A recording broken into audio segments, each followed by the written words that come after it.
Uri möcht nicht, dass das aufkommt, dass die Brunnerwirtsleut von lumpigen Reiber anstammen.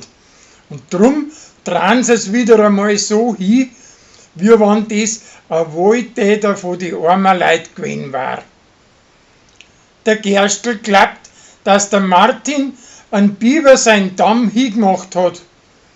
Aber schließlich kommt es auf, dass der Pauli das gewesen ist. Und den kann man keine große Strafe nicht anhängen, weil er noch zu jung ist. Der windige Besuch aus dem Roland seiner Verwandtschaft darf in Wirklichkeit von rechts wegen gar nicht Taxi fahren und muss seine Fahrgäste mitten unterwegs aussteigen lassen und schnurrt überall umeinander und fängt bei verschiedenen Meister verschiedene Arbeiten an.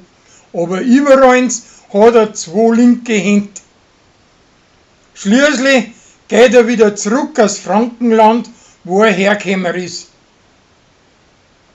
Der Gerstl mag seine Alte nimmer und schickt's weiter und spinnt wieder auf die Rosi.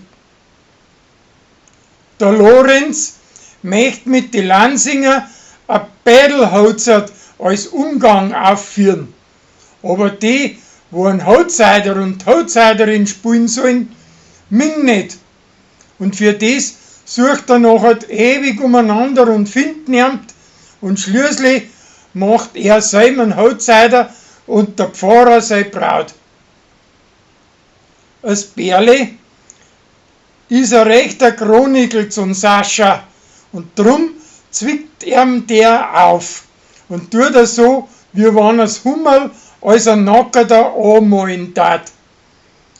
Der Hubert sieht sich aufs obere Mal leid, dass er nichts mehr zum Sagen hat und möchte bei einer Pamperlfirma im Netz als Hochsviech einsteigen und sieht aber gleich bei der ersten Verhandlung, dass er für so ein modernes Geschäft gleich um 2 Nummern zu weit hinten ist.